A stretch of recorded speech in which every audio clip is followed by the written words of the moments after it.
첫 번째로는 A2K라는 걸그룹을 드디어 박진영 씨가 꿈꿨던 그 미국에서 데뷔를 시키겠다라고 하면서 그거에 대한 기대감도 많이 올라가 있는 상태입니다. 우리 많이 아시는 MSCI 지수에도 이제 편입이 될 것이다 라는 기대감을 가지면서 지금 현재 높은 가치를 쭉 유지해 가고 있다라고 볼 수 있겠습니다.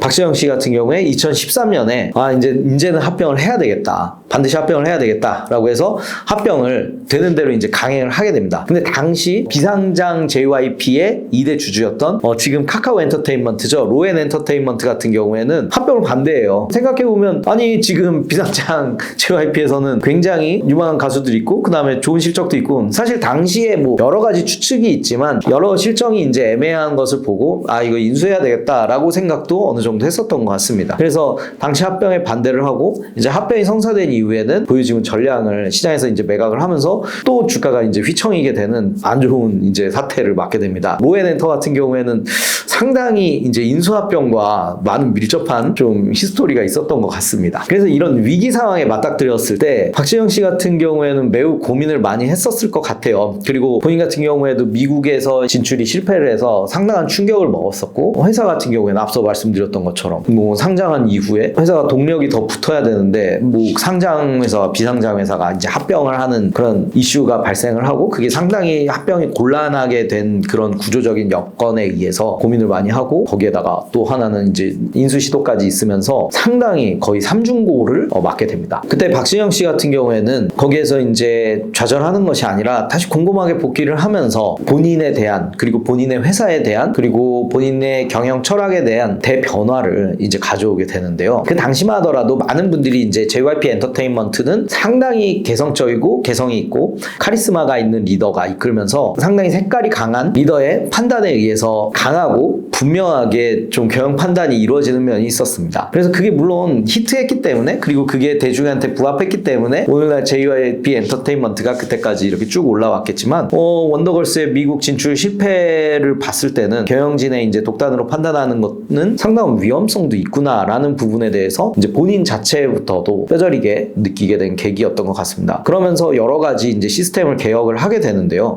일단 뭐 박진영 씨가 인터뷰하고 외부에 알려져 있는 것들로 봤을 때도 이제 곡들을 고를 때도 이제 박진영 씨 곡도 블라인드 테스트에서 곡이 이 그룹에 부합하지 않다라고 생각이 되면 뭐 탈락시키고 너무 잘 맞는 것 같다라고 생각이 되면 누가 작곡했는지 모르지만 이제 끌어올리고 타이틀로 쓰게 되고 뭐 이런 투명하고 좀 체계적인 의사결정 구조를 이제 갖추게 됩니다. 그리고 또한 뭐 현대 음악에서 매우 중요한 부분이죠. A&R 같은 경우에도 각각 맞게 독립적인 레이블 형태로 그리고 독립적인 프로듀싱 형태로 매우 체계적으로 구축하는 그런 형태를 낳게 됩니다. 이건 매우 당시에 혁신적인데요. 많은 지금 굴지의 대형 엔터테인먼트 회사들이 많이들 그런 방식을 채택하고 많이 독립 레이블화 시키며 가면서 해당 아티스트의 특성에 맞게 이제 많은 컨셉이나 뭐 여러 가지 런칭 시점까지도 이제 많이 각각에 맞게 이제 설계가 되는데 그거를 어떻게 보면 SM 엔터테인먼트보다도 4, 5년 먼저 시도를 하게 되면서 오늘날 JYP 엔터테인먼트라고 많이들 생각했을 때 나오는 중요한 두 가지 특성이 등장하게 됩니다. 투자자들이 JYP 엔터테인먼트를 생각했을 때 매우 좋게 생각하는 부분들이 런칭 시점 분명히 지킨다. 어떤 아티스트 만들고 있고 이 아티스트들이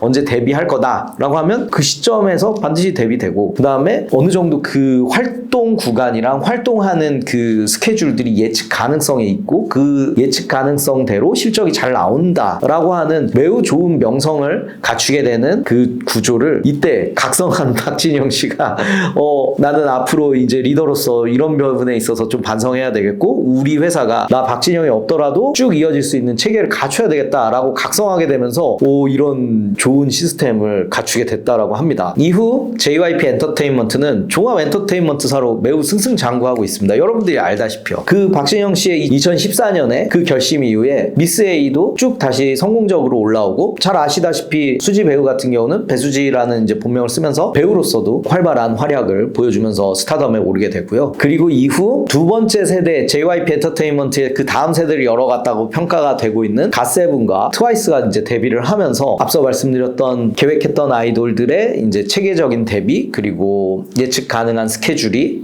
본격적으로 형성이 되면서 돌아가게 된다고 합니다. 사실 이 레이블 체계가 본격적으로 확립되게 된 거는 트와이스의 이전 성공적인 데뷔와 성공적인 스케줄 소화가 상당히 그런 독립 레이블화 시켜가는 이런 조직 구조에 힘을 실게 했다라고 합니다. 그리고 이후 2018년도에 스트레이키즈가 데뷔하고 2019년도에는 트와이스 후속 걸그룹인 있지가 데뷔를 하게 되면서 정말 다양한 각각의 개성 있는 아티스트들이 활동하게 되는 그런 회사로 발돋움되게 됩니다. 스트레이키즈 같은 경우에는 최근에도 굉장히 미국을 비롯해서 글로벌에서도 이제 떠오르고 있는 차세대의 아이돌로 이제 분류가 되는 만큼 상당히 체계적인 그 조직 구조 하에서 이제 데뷔돼서 앞으로가 기대되는 그런 상태라고 할 수 있겠습니다. 그리고 현재 JYP의 또 중요한 성장 동력, 그리고 박진영 씨가 그렇게 꿈꿨던 해외 진출도 본격적으로 활동하는 그런 그룹도 성공적으로 데뷔가 되게 되는데 이거 재밌는 거는 박진영 씨가 그렇게 고대하던 2019년도에 해외 진출 프로젝트를 이제 본격적으로 일본에서 기획을 하게 됩니다. 니지 프로젝트라는 것을 이제 하겠다라고 하면서 일본에서 K-팝의 특성을 가진 걸그룹을 이제 육성하겠다라고 하게 되는데요. 그 프로젝트 이름은 니지 프로젝트고, 니지 같은 경우에는 일본말로 무지개라고 합니다. 그래서 굉장히 다양한 색깔을 가진 멤버들을 조합시켜서 일본에서 성공을 해보겠다라는 포부를 갖추고 그 계획대로 또 2020년에 일본에서의 그런 걸그룹이 데뷔하게 됩니다. 그 걸그룹 이름은 니주고, 니주 같은 경우에는 일본에서 굉장한 호응을 받으면서 히트하면서 이제 올라갔다라고 할 수 있겠는데요. 박진영 씨 같은 경우에는 그 와중에 굉장히 재미있는 의견을 피력하는 것 같습니다. 일본 같은 경우에는 아이돌이 될 것 같은 그런 이제 뭐 우리나라로 치면 연습생이죠. 연습생들부터 이제 응원하는 팬덤들이 한국보다 더 상대적으로 봤을 때 더 붙어가면서 특정인들의 이제 성장을 매우 응원하면서 이제 강하게 이제 팬덤이 애초에 연습생 때부터 이제 형성이 되면서 올라온다고 하는데, 한국 같은 경우에는 어느 정도 연습생으로서의 트레이닝 과정을 굉장히 오래 거치고 어느 정도 완성된 상태에서부터 대중한테 이제 공개가 되는 부분이 있어서 그 인고의 시간을 잘 버텨야 되는 게 매우 한국의 중요한 특성이고, 일본 같은 경우에는 아직 완성이 되지 않은 상태에도 대중한테 노출이 돼서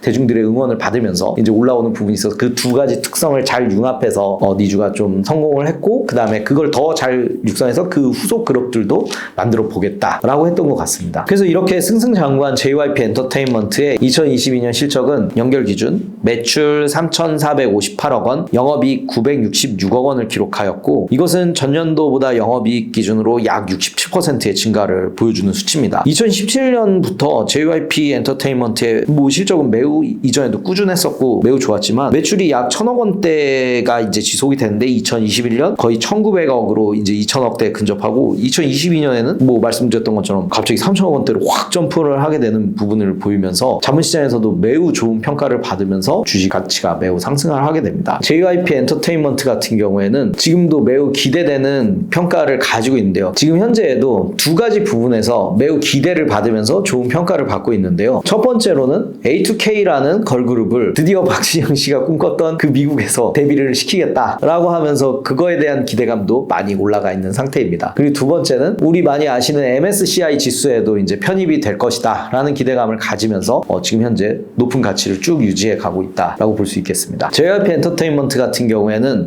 성장부터 굉장히 강렬한 창업자가 있었고, 모든 걸 다 잘하는 만능캐 같은 창업자가 있었고, 그 만능캐 창업자의 진두지휘 하에 이제 많은 성공을 이뤄내다가 창업자의 어떻게 보면 너무 강화된 경영적 판단에 의해서 위기를 맞게 되고, 다시 반성하고 성찰하고 각성하게 된 창업자에 의해서 어느 정도 앞으로의 제2의 더 탄탄한 미래를 닫게 된 면이 있습니다. 그래서 매우 흥미로운 스토리라고 볼 수 있겠는데요. 이 과정에서 이 박진영 씨가 상당히 본인이 느낀 부분에 있어서 많은 이야기들을 좀 했습니다. 몇 가지 굉장히 인상 깊은 부분들이 있어서 간단히 공유 드리려고 합니다. 이렇게 얘기를 했어요. 내가 죽어도 잘 될 회사를 만들고 싶다. 스티브 잡스가 죽고 주가가 반토막 나는 것을 보고 내가 없는 회사를 어떻게든 만들어야겠다고 생각했다. 1, 2위를 다툴 때는 그 실험을 못했는데 우리가 이제 뒤처지니까 뭐든지 할 수 있겠더라. 뜻깊은 지난 3년이었던 것 같다. 라고 2015년 4월에 이제 인터뷰를 했는데요. 근데 여기서 한 가지, 스티브 잡스 사후에 애플은 당시에 주춤한 주가가 있었지만 이 생각과는 다르게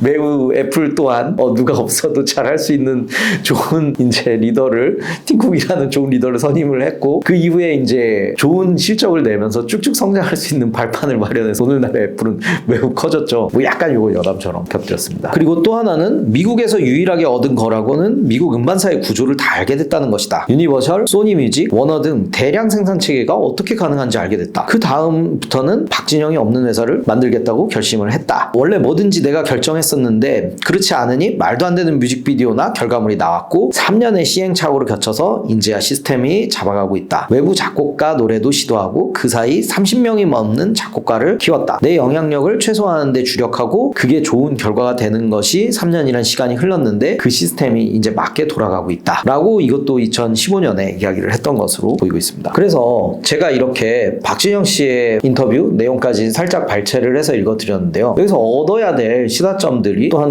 두 가지 정도 있는 것 같습니다. JYP 엔터테인먼트 같은 경우에는 국내 굴지의 기획사 중에 하나로 앞서 말씀드린 거랑 같습니다. 단 하나의 이제 뭐 가수가 성공을 해서 원히트 원더? 물론 거기까지 가는 것도 매우 힘들지만요. 그 이후에 성공을 계속 재현할 수 있다라는 가능성을 이제 구조적으로 보여주고 앞서 말씀드렸던 것처럼 JYP에서 어떤 아티스트들을 런칭할 계획을 가지고 있다라고 하면 그 스케줄대로 이제 반드시 런칭이 되는 그런 면을 기대할 수 있는 조직 구조를 만들었습니다. 그리고 그 조직 구조에 기반을 해서 향후에도 그 런칭된 아티스트들이 예상 가능한 스케줄대로 활동을 하게 되고 그에 따른 재무 실적이 자연스럽게 예측 가능성 영역에 들어오게 되면서 자본시장에서는 매우 좋은 평가를 받게 된 것 같습니다. 두 번째는 이거는 인터뷰 내용을 이제 계속 이야기하면서 짚어본 내용들인데요. 결국에는 리더십 측면에 있어서 박진영이라고 하는 그 창업자의 여러 변화를 좀 살펴보고 훌륭하다라고 평가를 할 수 있겠습니다. 일반적으로 이거는 많은 스타트업에서도 살펴볼 수 있는 뭐 상황인데요. 굉장히 재주가 훌륭하고 명성이 높은 창업자가 있는 조직일수록 생각보다 그 창업자의 카리스마 넘치는 판단과 의사결정으로 상당히 회사가 운명을 좌지우지해 가면서 이제 끌려가는 면이 있습니다. 다만 보통은 이런 창업자들 같은 경우에는 아니 내가 어떤 사람인데 내가 여기까지 우리 회사를 끌고 오느라고 어떤 고민을 하고 얼마나 나를 갈아 넣었는데 이 권한을 뭐 내려놓는 거에 대해서 상당히 거부감이 좀 있어요. 그리고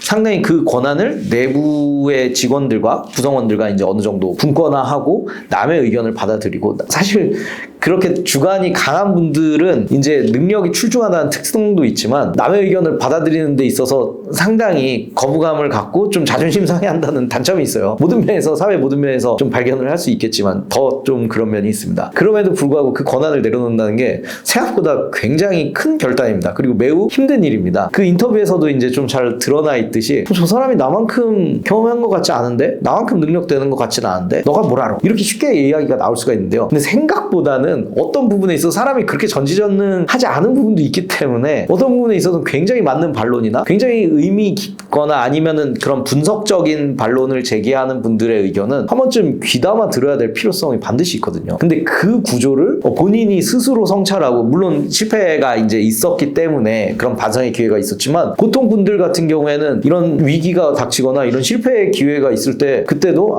이거는 내가 좀 나태했었나? 내가 이거 판단 잘못했던 것 같은데 이거는 성공의 과정 중에 있어 라고 생각을 하면서 끊임없이 밀어붙이는 경향이 대부분 좀 보이긴 해요. 이런 특성에 있는 리더들이. 그런데 그럼에도 불구하고 이건 내가 잘못했구나 다시 처음부터 끝까지 뜯어 고쳐야 되겠다 라는 생각을 해서 단순히 그 임시 방편으로 그러면 누구 하나를 본인과 비슷한 권한을 주겠다 뭐 이런 특성이 아니라 아예 이 의사결정 구조 체제와 그리고 레이블을 찢어서 각각의 아티스트들이 특성에 맞게 이제 활동할 수 있는 그런 조직 구조를 이제 세팅했다는 건 매우 높이 살만한 일인 것 같습니다. 그리고 리더십적으로도 그 전에 이제 본인이 보이고 있는 리더십과는 더 다른 차원의 리더로 이제 성장을 했다라고 볼 수 있겠습니다. 지금까지 JYP 엔터테인먼트가 어떻게 성장을 해왔고 어떤 판단을 내렸고 어떤 시사점이 있는지에 대해서도 말씀드렸습니다. 역시 사업에서 중요한 것 그리고 자본시장에서 중요한 건 경영자가 어떤 사람인가 어떤 가치를 가지고 있는가 그리고 그분이 그 가치를 어떻게 실현해 나가면서 내부 구성원 그리고 외부 이런 투자들 주주들과 소통을 하느냐에 매우 중요한 방점이 있다라고 볼 수 있겠습니다. 우리가 어떤 사업에 있어서